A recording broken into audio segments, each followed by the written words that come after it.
hands and raise my voice. I lift my I raise my voice.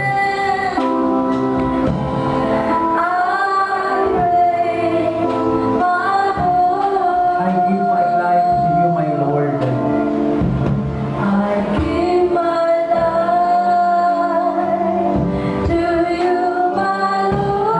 rejoice.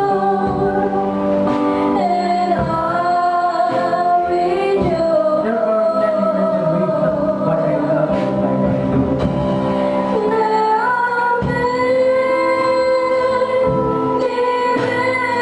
reasons why I love you like I do. Oh, most of all,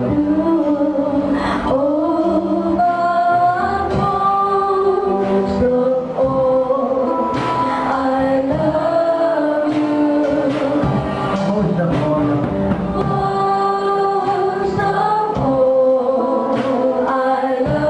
Jesus, most of all.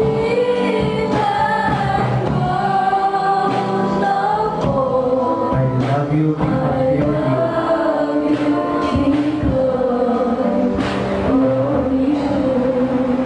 Una tayong minahal ng Diyos, isang hindi maipaliwanag na pagmamahal.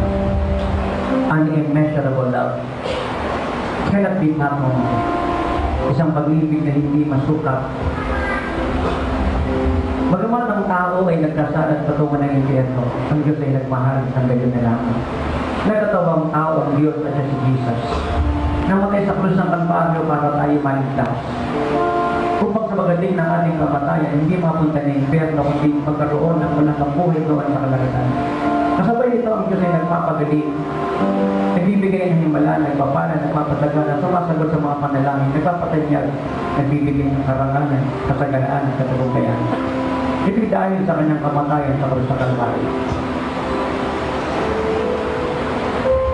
At dahil nalaman natin ang mga bagay na ito,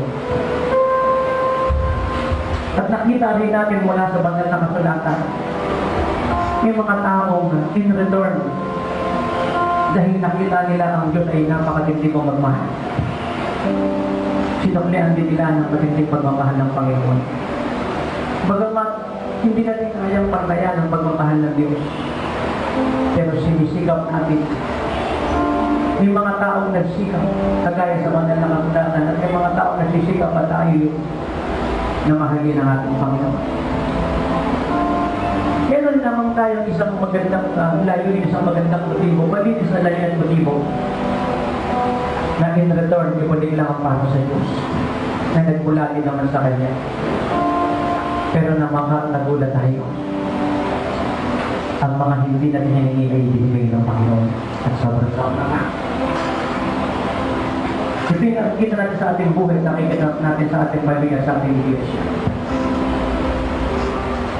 At sa oras na ito, habang tayong lahat ay nakayawag nakapikit,